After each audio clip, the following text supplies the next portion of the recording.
Because part of my belief that like however imperfect my life or my place in the world or my imagination might be, this is exactly where I'm supposed to be, whether it's Hmm. my plan or something greater and cosmic or something like that. But then when you said that it wasn't going to affect the timeline, I was like, oh, maybe I should fuck with younger Tommy. It's Johnny Late Night!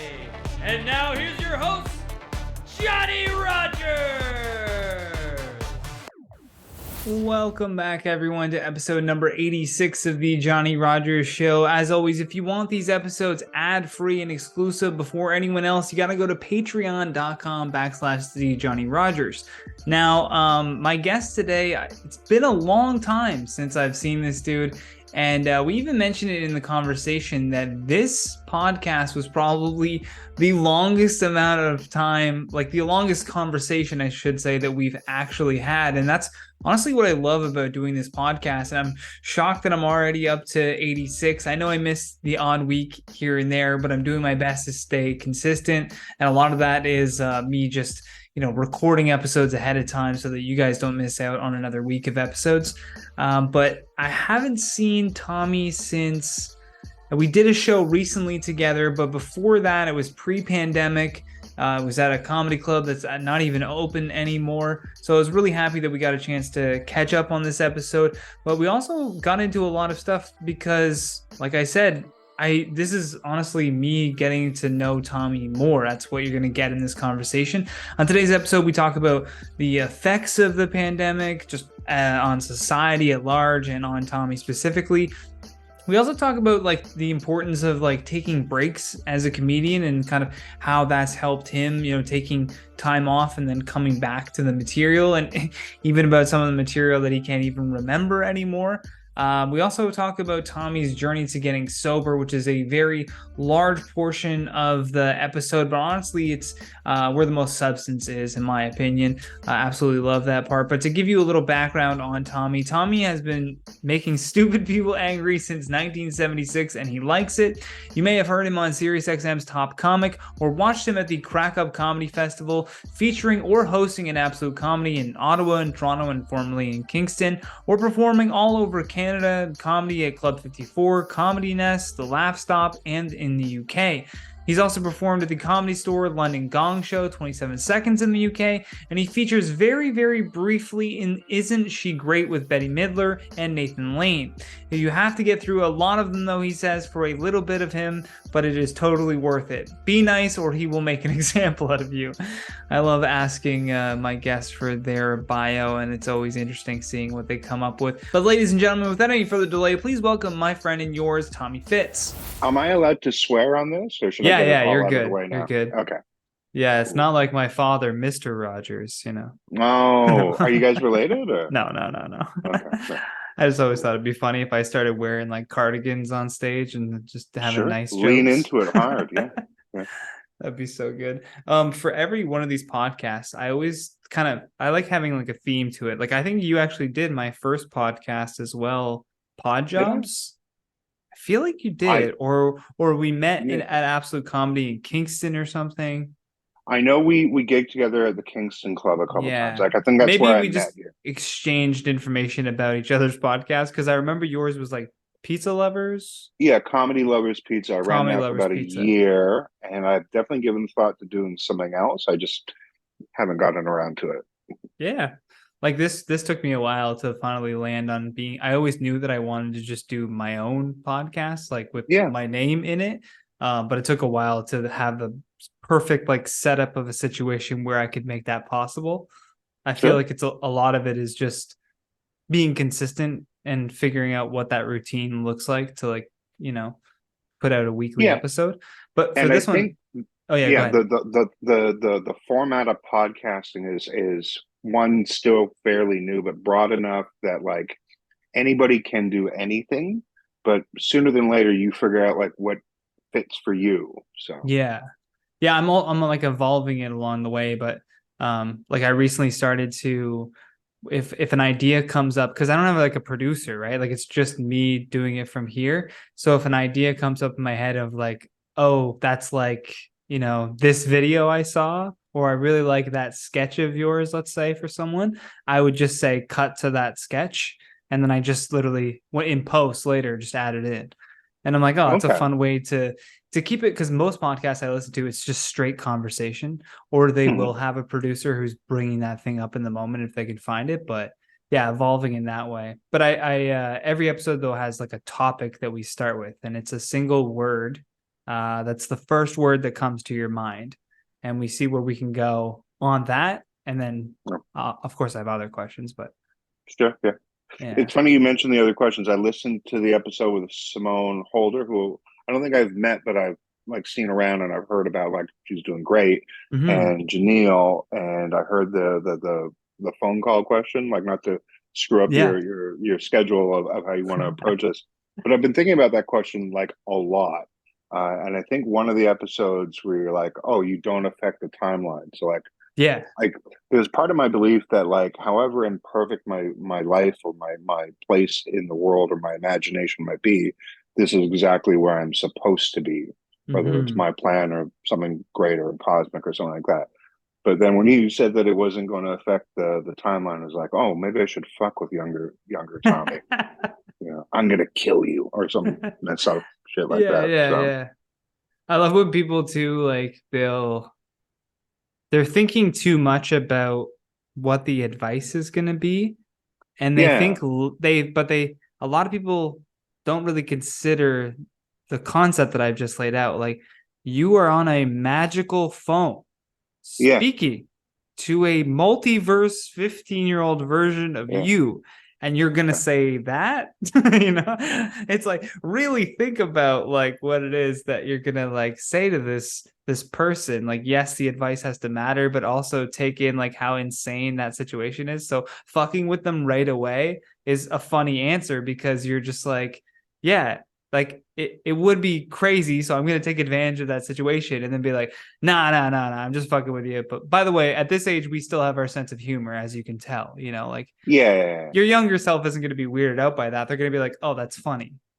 I don't know if my younger self like maybe will recognize the voice, but like that whole notion of I'm not huge into time travel, whatever. I do like it as a trope within sci-fi, but the Yeah. whole notion of messing up the timeline or meeting your like I don't think I would necessarily be visually recognizable even as related to the person I was when I was 15. Mm. Um, I don't know if they would naturally recognize like my voice, like, oh, you sound like me. Another thing else, I don't think at 15 I got used to hearing myself recorded. Like I've listened to a lot of True. audio of myself, so I'm Yeah. less creeped out by it now. But at the time, like maybe that would be like there's something familiar but weird and different about that voice. I get that. Yeah. Yeah. I could see how that would happen. What's a word though that comes to your mind, and we'll like title the episode this Just like a random word. I random when you word. mentioned the word that popped into my head with no value or reason to it was bananas, and I'm like, I don't particularly love bananas. I don't think it's that great of a comic expression. It uh, I think like historically or classically, like in the 40s and 50s and 60s, like, oh, that's bananas, like was something that yeah. people said. And it just sounds like hokey and stupid to me, but it was the first word, if I'm being painfully honest. So, No, yeah, that's that, because the I goal couldn't is tell to you the last. eventually you look through it and you just see, like, you never really see like a repeat of a word. Like, I love that if someone's looking at, like, let's say the Instagram page for the podcast, go follow Mhm. at the Johnny Rogers Show on Instagram. I have like tile layouts of every guest that's been on the show, so you can kind of see what their word of choice was. And if you're a fan of the podcast, then it's kind of, I don't know, like a player card system, like you would for like a hockey team almost, right? Okay. And Yeah. mine will feature a banana. Bananas. Okay, cool. That was my own fault. uh, Um, I you can couldn't tell change it if you you want to. no, that's fine. I couldn't tell That's you the so last great. time I had a banana. I think I was eating them like fairly regularly. Like I don't Mm-hmm. How do you I go open in a waves. banana? How do I open it? Yeah, how do you open it? I peel it with my hands. From the top part, like the big stem part, Oh, or the or bottom do I, am part, I like a the crazy little person who splits accent? it in the middle of the arc? Like I can't Oh, wait to, that's weird. just rip into banana. No, Like they're doing surgery, they're just like fine, cut down the center and open it up. I've gone in different ways in terms of like how regimented I am with my diet. I'm not sure how much of my neck fat is popping through Zoom, whatever. But like I'm You're good. overweight. It's something I've not struggled with, but I've tried to deal with all the time.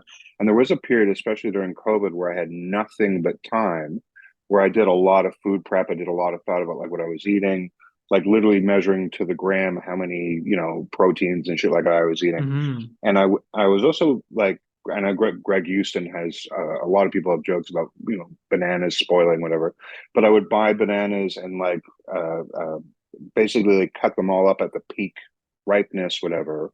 Like peel them, cut them, and divvy them up into whatever the shakes, whatever smoothies for Yeah. yogurt and granola and stuff. And I would kind of like break it, like portion it out within like 100 grams to add to this, whatever. The second you freeze a banana, it's turning into applesauce, basically, or that consistency. It just doesn't thaw Yeah. well. And then somebody told me that, like, yeah, it is a fruit, it is quote unquote healthy, but it's still 100% sugar. So, like, whatever you were, for me at least, I was trying to Yeah. regulate how much sugar I was eating.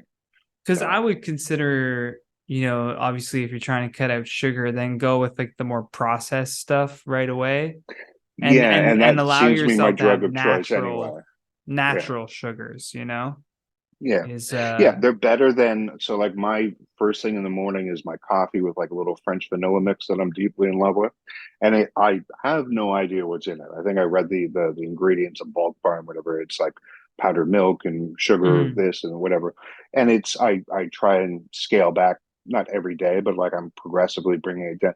I think when I used, for whatever reason, I got it at Tim Hortons one time. It's like the hot chocolate but vanilla, and I ended up doing like half and half, and then I started making it on my own, whatever. And when I did, I think I was taking like 35 grams of the shit in a large coffee, whatever. Now I'm down to like 8 or 9 grams. So like there's mm, some progress, but I am like taking a shot of glucose to wake myself up in the morning. So, and it's damn, it's like I don't know if I'm ever going to get it to zero. And like, sugar is my first and continue. I know I talk about this on stage a little bit. I just don't know if you remember, but I'm in recovery. I've been sober for 13 and a half years, whatever. But my original hit, the thing that I soothed with as a child, was sugar. My folks used to catch me in the pantry. They used to have like these big pickle jars that they would reuse as storage, whatever, for flour and whatever. And I used mm, to like sneak into the pantry and hide and eat handfuls of brown sugar. Like that was like damn, when I was like 4 or 5 years old. And like I figured yeah, like, yeah, well, that's like my first narcotic transaction. yeah, no, And for me, yeah, it's like milk and cookies. It's like I can be as vigilant as I want all through the hmm, day, but like 11, 10, 11 after the show, whatever, I'm not doing lines. I'm not going to strip clubs. sure, I'm yeah. dosing with Oreos and milk and shit. So, It's funny though how people won't recognize that as an addiction. Like I know people who overdo it on like Tylenol and they don't recognize that as oh, like, okay, I'm yeah, like, you're addicted to painkillers. You know what I mean? yeah, Like that's not, like Tylenol threes or like just like any amount of fours or something. Yeah, yeah. Like acetaminophen or something. high Yeah, level shit, right? And yeah. you kind of are like, I get you're in pain, but there needs to be like a regulator on how much your body can tolerate. Because at a certain point, similar to eating the sugar, you're just numbing something, and it's That's only going to 100% make it. it Yeah, worse, right? Like yeah, it's yeah. only going to cover up the pain until it all comes crashing down. And that's both psychological and physical. Well, one of the things I've recognized about my recovery and my experience of addiction is that it was the limited emotional, psychological, or sometimes like chemical vocabulary that I had available to me to self-medicate. Like I said, as a 4 or 5 year old kid, there was enough going on in my life that I was not able to manage, that I reached into a big jar of brown sugar to Yeah. self medicate. And when I eventually found marijuana, which happened to be my drug of choice. I definitely had a lot of trouble managing alcohol and many other substances and behaviors, but like the perfectly shaped peg for the perfectly shaped hole in my brain or my heart, whatever you want to think where Tommy is, that was best matched with marijuana. And yeah, it was. I remember being in a doctor's office, it's a medical clinic, and they were asking me about, my drug use, and they referred to it as self-medicating. And I thought they were fucking with me. It was like, there's no way to describe what junkies do as self-medicated. That's far Yeah. too scientific. But truthfully, that's what it is. It's the world is, not to be too Buddhist about it, about the world being full of suffering, but humans experience suffering as a part of being a person, and part of my experience was again, with the limits of my vocabulary or the limits of my tools, my experience, I used the tools that were most available to me, and the most effective one was dope for many, many years. But yeah, I've not. I think What overcome is the what wrong made you expression, but decide to I was go sober? hospitalized twice within a year at the psychiatric wing of the Ottawa Civic, and I think the second one being within a year. Like the first one, it's, like any strange experience, you can kind of write off, or at least that was what I did.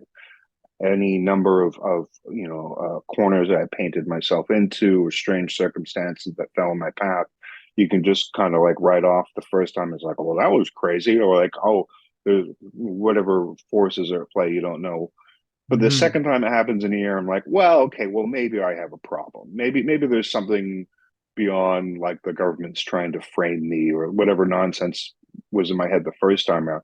The second time, very similar, but in the very least, I had the wherewithal and had the good fortune to reconsider, like, hey, maybe there's something to what all these doctors and family members and friends are always yelling at me about.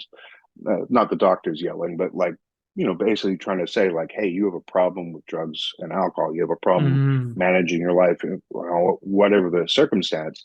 Yeah. That's what led you to be in the custody of the medical system. And truthfully, that recovery after that experience was only, I think, about 6 months, 3 months the first time, 6 months the second time. And this recovery, like I said, 13 and a half years. Wow. And as I'm not sure if I put a T on this, but like, I think overcoming addiction, or at least how you conjugate that, I don't think is a good way of describing, at least from my experience. I'm still an addict. I'm just not high today, nor have I Yeah. been in a bunch of years.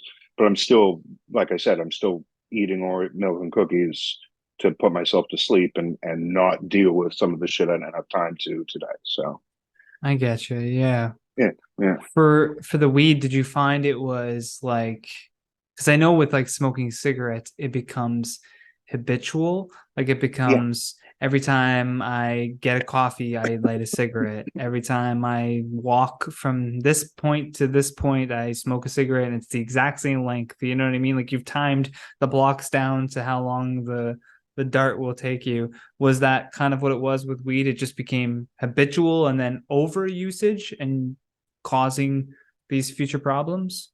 Yeah, so like, I'm still a smoker. I'm not sure if you noticed, the cough was definitely a smoker's cough. I grabbed a dart knowing that we would be on for an hour, and I don't Yeah, want to yeah, smoke yeah. in my You'll living be room, Jones, and whatever. that's why I got this guy Uh, here. yeah, I've got one on the table. I'm going to grab at some point. Yeah, yeah. Um, yeah, so like, again, many years into recovery, and I have actually quit smoking at different points in recovery, but I'm smoking again. I've very recently bought those vape pens.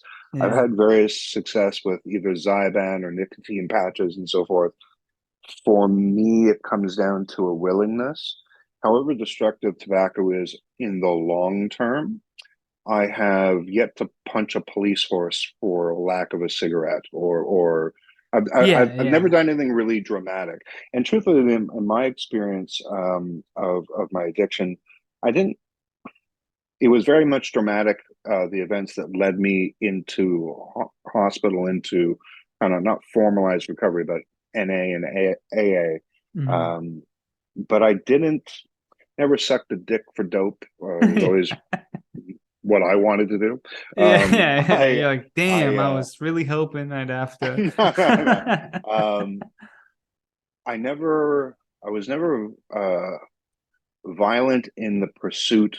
Like a lot of junkies will make very selfish and stupid, Sure, yeah. violent choices for a lack of resource or lack Because of it's resolve. I realized it's the getting the thing that is probably the most thrilling part of an addiction. It's the feeling of I'm going Yeah, to the convenience store to buy that pack of cigarettes and I'm gonna unwrap it. It's the ritual. It's the rolling the joint and like you kind of romanticize the ritual and it I think becomes too. this little Yeah, adrenaline rush, right? Like it's part of the drug I almost. think to a certain extent, the mechanics of it, there's definitely a room in my memory for the romance that I have, and I still have that. Like I was talking about my French vanilla coffee. The Mm-hmm. way that I do that with the tools that I have at home is part of me waking up. So much so that when I'm not at home, either when I'm touring or visiting family, and I have to settle for Tim Hortons version of the thing that I like Yeah, yeah. best my way, it's better than nothing, but I can't wait to get home and do it myself. Um, I have a lot of stressful memories about meeting drug dealers. And so I've been sober longer than dope has been legal, at least on the recreational level in Canada. So every gram of dope I ever bought was illegal at the time. And most of the Back when it was time, cool. back when it was cool, yeah, most of the time it was at least at that level, it was a fairly social drug, or like you normally had to buy from your friends, Yeah. or that was the preferred method. I remember going down to the mission at one point when I was new to Ottawa, like not knowing anyone who was like everyone I knew in comedy were not squares, whatever, but like everyone when I came here, first started doing shows in '04, and then when I moved here in '06 or '07. I wasn't really close with any of the comics who were smoking weed. The ones I knew didn't have a connect. So I remember walking down to the mission, like in the Byward Market, and just like I knew if I just talked to a scale, I would get garbage weed that they will rip me off for. But Yeah, like it yeah. was weed, it was something.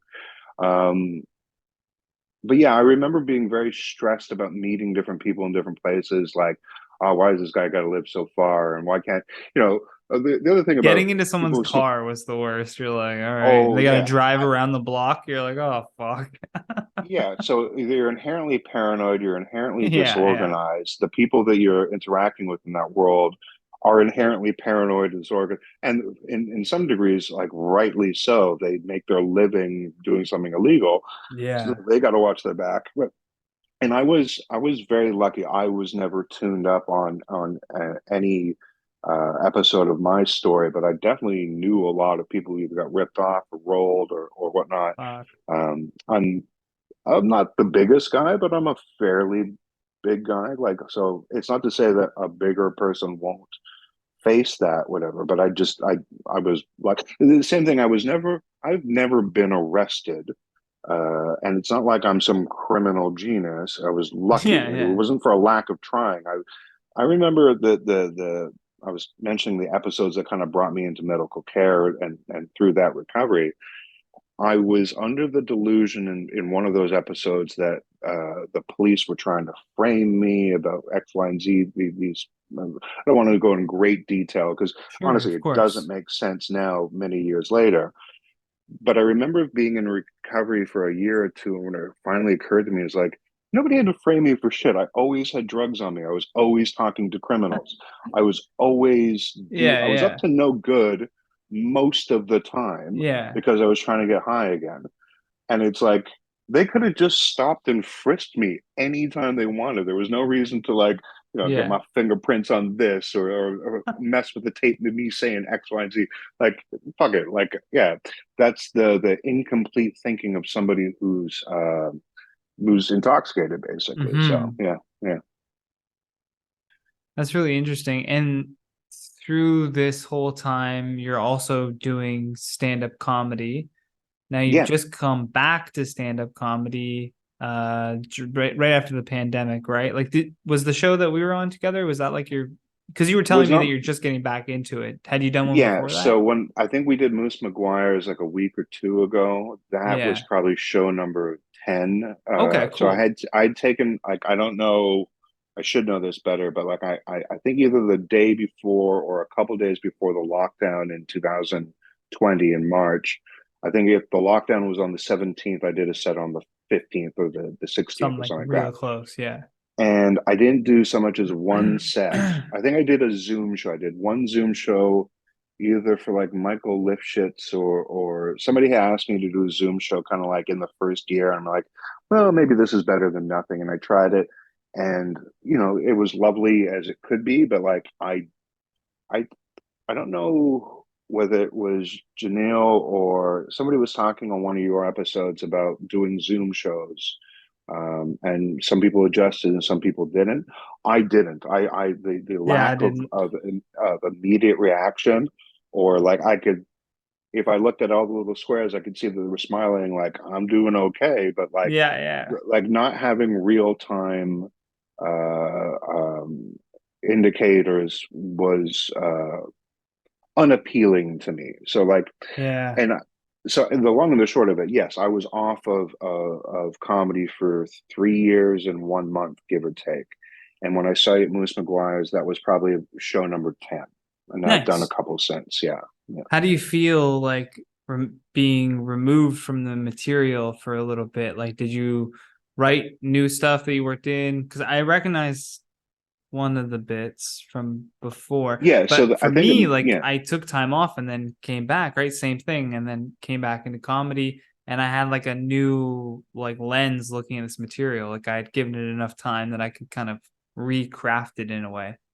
Yeah, any amount of time, in that case, 3 years, whatever, I have changed as a person. But it Yeah. was also like a period where everyone was affected by COVID, whether or not you knew somebody who died or got really sick, or their economic situation. Like I think COVID had a far greater impact on the here and now and on the long term of human society than 9/11 did by any stretch of the imagination. And that involved two invasions and 20, a 20-year yeah. occupation of Afghanistan.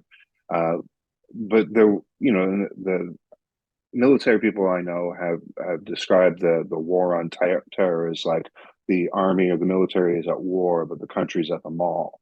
So there was at least room, whether it was provided or not, for people to tune out of the war on terror. Like I said, that lasted for 20 years. But COVID affected everybody.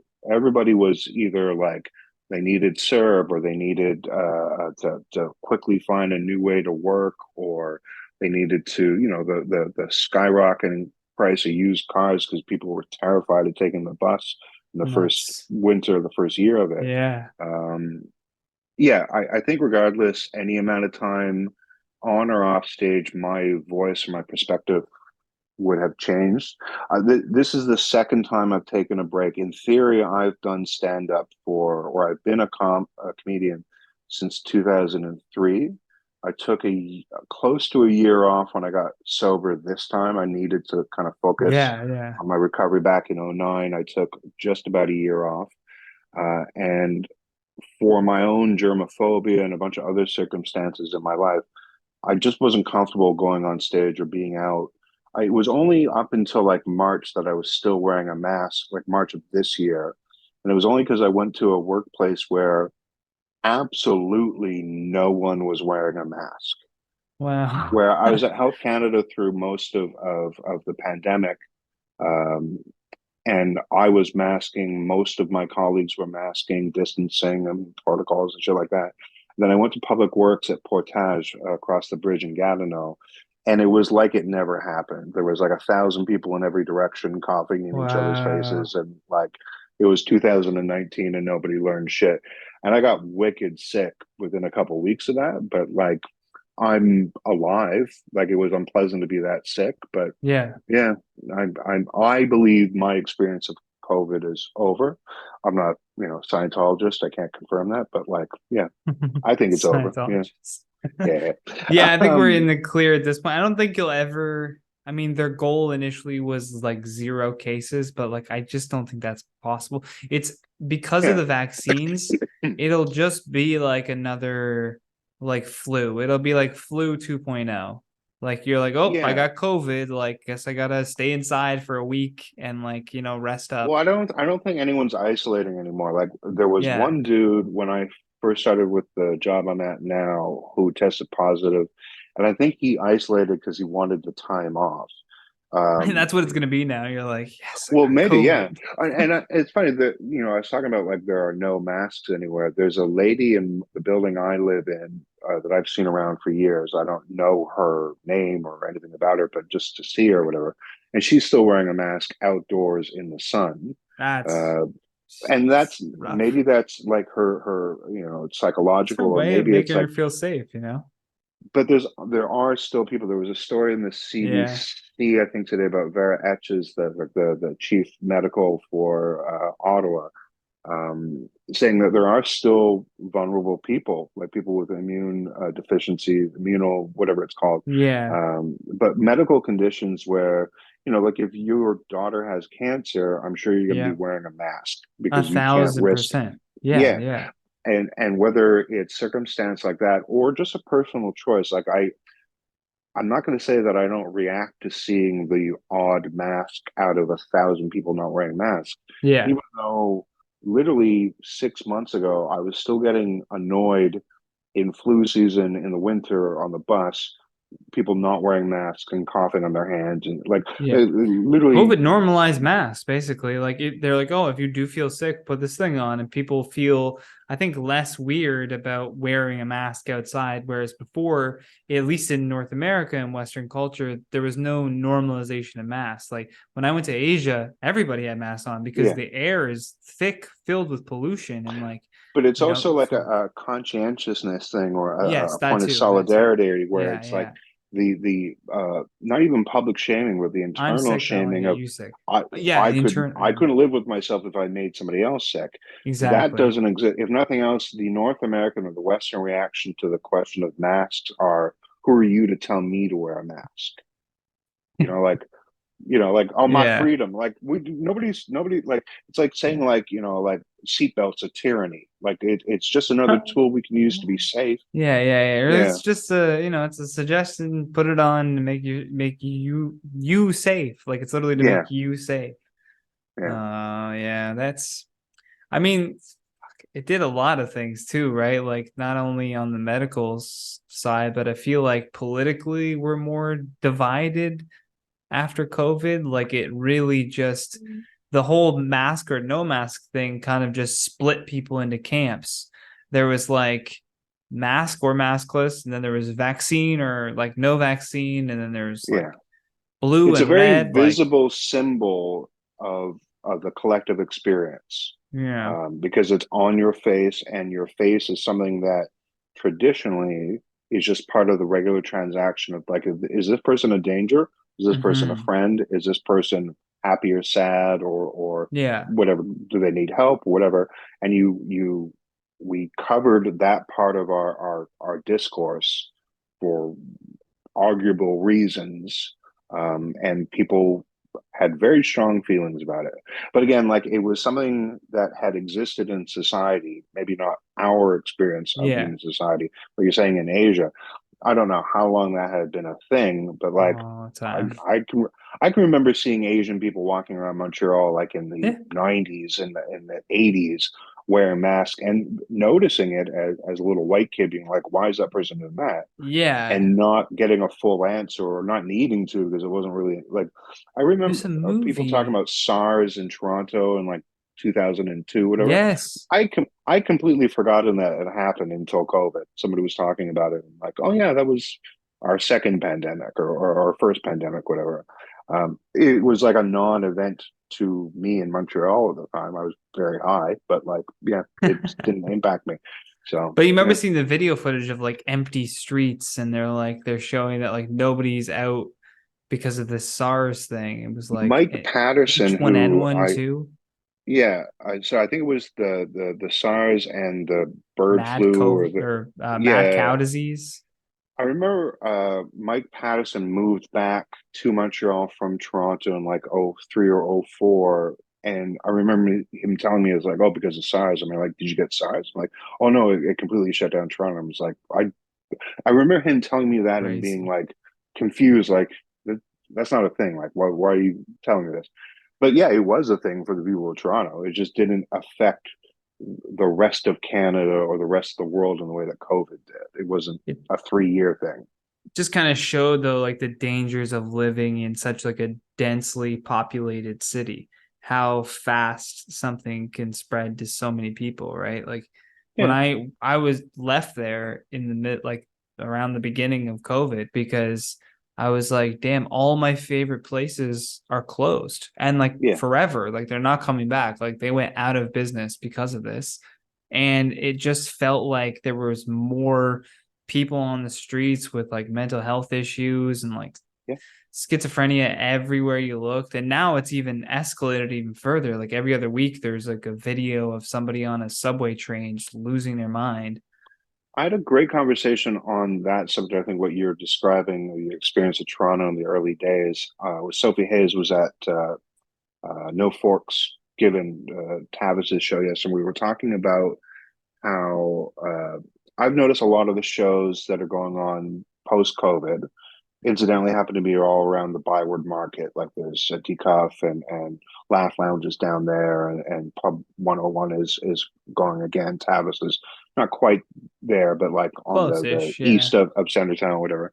Um, and I actually really love that Decuff show, but I I hate going down to that neighborhood. Yeah. Sometimes it's not even sketch. You know, I lived in St. Henry in Montreal during a biker war. Like I'm not averse to unpleasant circumstances. I'm averse to hundreds of people with untreated mental illness, addiction Mm-hmm. issues, hygiene, politeness, whatever, socialization. It feels Um, dangerous. Like and again, a fairly big guy. Do you know Om Patel? I believe we've met. Yeah. He's an open micer. I Sounds did the familiar. Laugh Lounge with him a couple weeks ago, and he got punched in the head like literally right before the show by a person experiencing homeless person. I'm being The very careful not fuck? to immediately use the term "skell," even though that's what's in my head. I know objectively as an adult human in the 21st century, like those are not that person's chosen circumstances. Yeah, he didn't Uh, want to be put but in that place. when Like, some yeah. young guy who's just in the neighborhood to tell some jokes for free Fuck, gets punched in the man. head, and I literally had to convince him to clean because it was not just like a bruise; he had like a gash A on his cut. forehead, and Oh they're like, my "You need to clean God. that." And I can't remember who it was. Maybe it was Hezron Makpalu was saying, Yeah. well, you need to go get tested for Hep and Yeah. Yeah. HIV, No whatever. idea. In the very least, just ask for a shot of vodka and clean the fucking cut. Um, and yeah, so that the fear of injury is definitely a part of it to an extent. Again, I'm a larger guy. I'm Mhm. actually more annoyed with the constant interruption of my own internal. No, I'm being very selfish. I it's not that I do or don't have enough money to help any person that asks. I just don't honestly I can't spare the attention more often than not. I'm more Mhm. frustrated by I'm constantly having to step over, around, or through nonsense that is truthfully none of my business. Yeah. Yeah. Um, Yeah. in such a way that like, and I can hear how cold hearted that sounds, but No. truthfully, I You have a are limit. also entitled to like, living your own life, and a bit of that requires some selfish behavior. And it's Oh, not, I agree. Yeah, you I know, put I in recovery. There's this image that's thrown around very often about the oxygen masks that come down if the plane you're on is in trouble that it drops out, yeah. and the natural or normal reaction to help the person around you could Yeah. actually harm them and you because you pass out for lack of oxygen. So I'm a firm believer of I put my oxygen mask on first. I don't knock somebody else's off their face so that I can get mine Yes. on Yeah. first, Yeah. but I take care of myself first. And even to that extreme of like, again, I know that I have experienced homelessness for like literally a day, or not even a full day. I have experienced not extreme poverty, but I've done some panning. I've done some unqualified busking. I've been in dire straits, so I'm not unsympathetic to that person, or again, hundreds or Of maybe course. 1,000 people in a neighborhood asking me for change, or screaming at me, or taking a shit in their hands and throwing it at a car, or whatever the thing is. I'm not 100% disconnected from those circumstances, but I'm also not equipped to save everyone. I'm not wearing a cape, and for good Yeah. reason. I don't have superpowers. I don't have unlimited attention, empathy, or any of that. So, yeah, I think the point I was getting at, I think, yeah. So we're talking with Sophie Hayes at No Forks about my experience on Patel's experience. And you're talking about also Toronto with there's so many people with mental illness. With all the tourists that normally would fund that part of what's lacking from social services in terms of spare change and the odd burger and coffee, for lack of all those people and lack of that part of their economy, that those communities are going fucking stir crazy. So there's more competition for less change and territory. And It's um, crazy. yeah, I think I mentioned just now about underqualified busking or panning that I had experienced. I was challenged not by store owners or people in the public, but other people having that same experience of like, hey, don't cut my grass. You're on my corner. Wow. And I ended up having through those experiences and people I've known in recovery. Like there's a whole spectrum Yeah. of people who make it into a church basement for what we're doing. Some have experienced long-term involvement in that community or those circumstances, and there's a tendency. I'm not sure if you ever heard an expression in the land of the blind, the one-eyed man is king. But in those Mm. communities, the people who are least affected by mental illness and addiction and so forth, unfortunately, prey upon the people in the shelters and in those communities. Wow. Yeah. And they Yeah. basically say, like, you go to this corner at this time and you bring me back $20 or you don't get to sleep tonight. Wow. Um, so again, my experience of those circumstances were very brief and very limited. Um, so I got to the point. I'm also deeply privileged in that I had not just the wherewithal or the grace in my experience, but like I, I had a mom who brought me cigarettes to me at the Nutter on Mother's Day. Most of the Wow. people experiencing the circumstances we're talking about, their mom and dad and family are long gone. They've Yeah. gone through too many episodes of going to the hospital with smokes on Mother's Day. They're not risking a knife to the throat for a microwave or Of whatever the thing course. is Yeah. anymore. So yeah, I'm keenly aware. This is a really funny podcast I think, by the way. But No, yeah, it's no, the I heard Janelle's one and I had to top her when I'm like, I'm fucked up uh too. Yeah, yeah, yeah, yeah, yeah. It's turned into like almost comedian therapy sessions. yeah. If nothing else, like one of the great things about this um, format of podcasting, one, I don't know what your experience of comedy is, and I think one of your guests used the term lone wolf describing comics, and I think it's inherent Basically it, to yeah. like a sole performer. There's going to be a tendency like to like a self-starter, a self-reliant personality. It'd be one thing if like I needed to get all the improv troupe all together on this one day to do this one show. So there's a certain level of inherent collaboration that's required. Um, yeah, I think because I do what I do on stage, I have a tendency to that's rewarded in that field to a certain extent.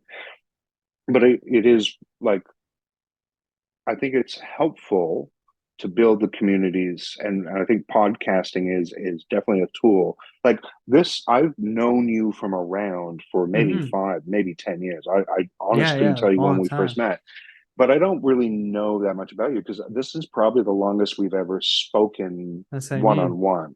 That's why I love these. And No I, one's got their yeah, phone in their hand. There's no other yeah, outside yeah, distractions. We've allotted this time to just like hang and chat. It's yeah. But I think podcasting. I've heard other podcasts that describe it as a good reason to hang out with their friends because like thousand it's something percent. that it's whether how immediately profitable it is to like how many views or people are now into Tommy because they saw me on Johnny or whatever. That's all those things would be lovely. But in the very least, we get to like hang out without 10 comics vying for attention in a green room or whatever the Yes. thing is. So, Yeah, and yeah. I honestly, that was the part I missed being on stage very much. Yeah. I was still, you know, where my mind would wander, it would wander into bits or how I would do a previous bit or something I was working on. But what I really missed, however much I might complain about the conflicting personalities in comedy, and I'm sure if you've been around a while, there's people you like and there's people you don't, or there's Yeah, behaviors you like yeah. you don't.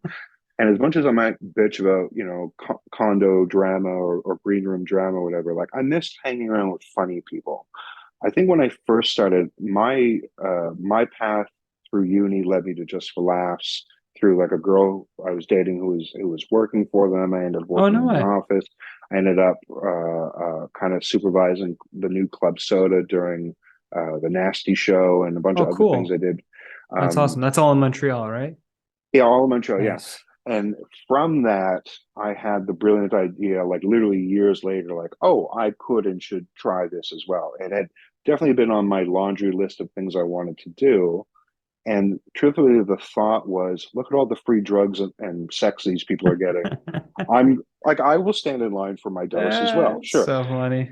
But the thing that was most exciting and most persistent in my experience of comedy was hanging out with funny people or the funny weirdos. The hang is the Um, best. yeah, of course. And Yeah. and I have a very different approach to it post COVID because I've gone through 3 years of not complete and absolute isolation, but I did isolate myself in so many. I don't know about what your friendships are I like if was they all so got competitive. better. Yeah. But what Dude. I'm talking about, like in COVID, I've Yeah. found that there are relationships that I thought were close relationships that did not Yes. stand the test of COVID.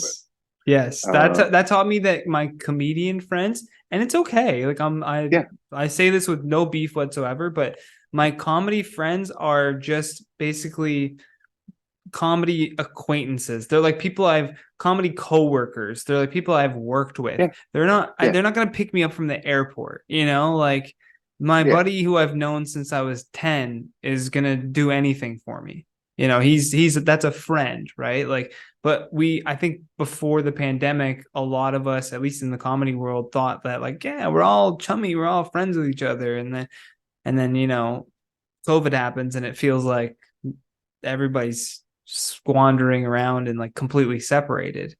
I use the same standard I was talking about my experience of people with in the Byward market, people experiencing mental illness or homelessness or addiction issues. I use the same bag of tools in navigating and assessing my relationships in comedy and my workplace. Like I mentioned, changing jobs recently. So not only did I do the same job for 4 years, the most of the people that I worked with, it was like a half dozen people working in this little room, long hours, on our own for the most part, dealing with crises after crises. It was every call was a 5 alarm fire or something like Wow. that. And I was, yes, disappointed to an extent, but more surprised that some of my relationships from that work did not carry over. So there was a strike recently Mm, where I definitely was on Tony's pasture to picket. But that's where I worked for 4 years, and I thought like, oh, I'm gonna get to see my old work friends, and I was like, oh, they're too busy to hang out or even come say hi or whatever because they're in essential roles. And I think I was, like I said, to an extent disappointed, but I was actually more surprised. But again, I'm trying to loop back to that idea that there's a limit not just to my resources, my attention, my empathy, my attention, all these things, but those of other people. Like, Yeah. however much I might be disappointed in some of the relationships that didn't survive COVID or any measure of time. You mentioned having a friend from when you were 10 years old. Like, there's definitely people that I'm connected to in those parts of my life through Facebook, but they're not really in my lives Mm. because I have changed. The same way I was talking about, like with 15-year-old Tommy. Yeah. One, Oh, that's the name actually, Tommy didn't this is around exist the at time that that I point. ask it. Yeah. So Tommy is not my real name. It's a Mm. stage name. And so if you told the 15-year-old version of this person, hey, Tommy's holding for you, I'm like, who the fuck is Tommy?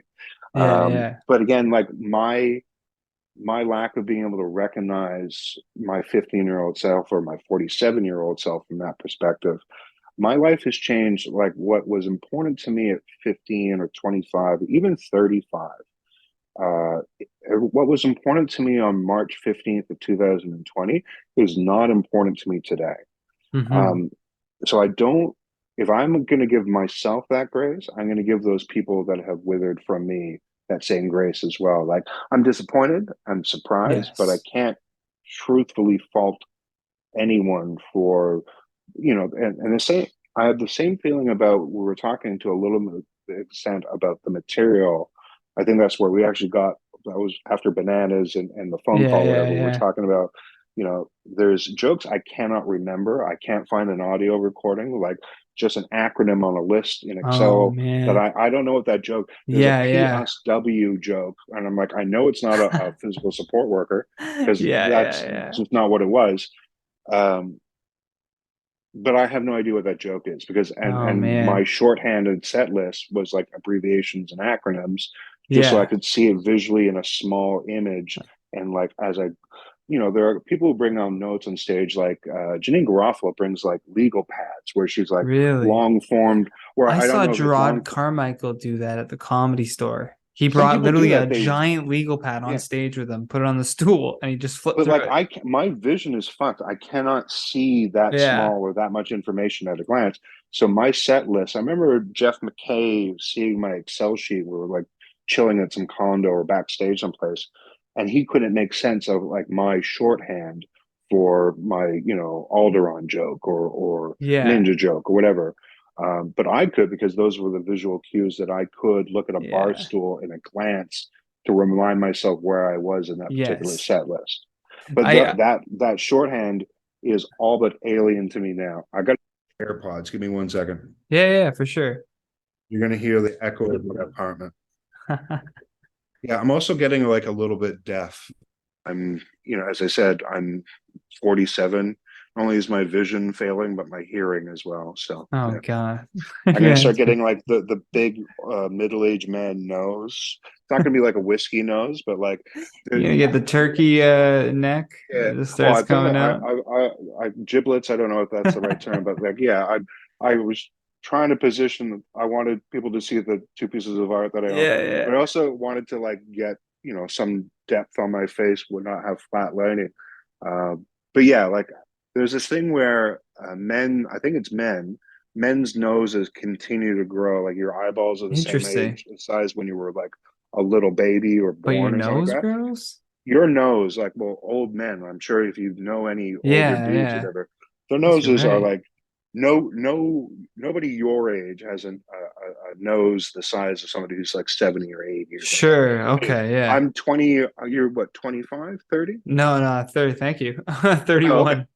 You're 31. Okay.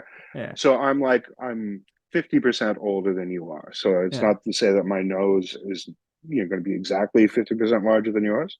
But like, yeah, anyway, That's I don't interesting. know I've how I never got heard that into big before. noses, but like, I I was think going it's back to the because, acronym set list thing. Like that's yeah, literally what oh, I do is I have like two words or whatever for each bit. yeah. And I remember I was doing a show with Tim Riel and he saw my list and he took a photo of it and he started laughing. And then he posted it on Instagram and he was like, Johnny's sad list. And I started, I was like, Yeah, God okay. damn it, Tim. My sad list. Yeah. Sounds like Tim Riel. He's good people. He's good So people. good. Yeah, Yeah, Tim's no. great. Again, the use of the acronyms in that shorthand was for the purpose of a quick glance or to organize it in the day because I'm that's the nature of my visual thinking is kind of like moving Legos around the table Hmm. or that platform, whatever. But since COVID, one of the things I've been doing a lot is not just like writing new jokes, but like long form, like writing a script. It's like just Hmm. regular paragraphs or whatever, but like every word that I say, Yeah. because I forgot, like, I think one of the first sets that I did open mic Monday at Absolute. And it was a I good gotta get set. on And that so like, show. it's a great show. Yeah. I was going to something that I would normally close with, and then I realized that like, oh, this one thing didn't pop. I'm like, oh, is it, am I rusty? I'm like, oh no, I forgot like part of the premise. Ah, And it yeah, still yeah. worked like 60, 70%, but it wasn't like a crescendo you would get off on. So I was like, Yeah. oh, I gotta sit down and like look for my jokes in my head and my computer, and there's a bunch of stuff that I've lost to iCloud somehow. I don't know. Oh, It's just like Apple's the I know worst. it is and it Yeah, isn't. Like I understand that cloud computing and cloud storage is like ultimately a good thing, but it's something I'm just new at and I haven't figured out the nuances. sure.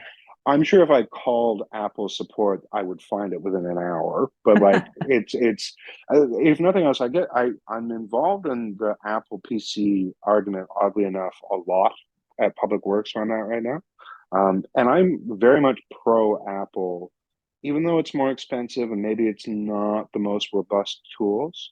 But my experience of like not just the user interface being more intuitive, Hmm. but like my experience of the company, like it's not to say that I always get a break on the price or I always get like, VIP treatment. But when I've actually not been able to figure something out just by Googling or going through their forums, I can call with or without Apple Care, and somebody at Apple will help me. I might get an email a couple days later, or I might get somebody walking me through it on the phone.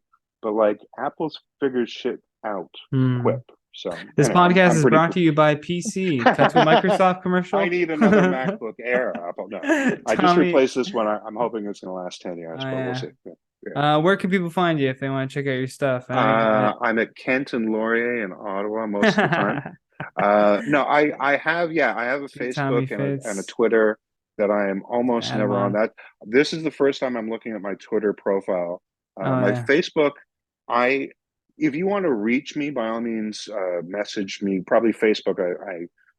I open up my profile just to see the little red circles. So if there's a gig, I can say yes to or something like Mm-hmm. that. Yeah, yeah, yeah. I purposely don't look at any feeds anymore just because I don't have the attention or I don't want to spend that attention. And I will sooner than later do some more podcasts or producing live or something like that.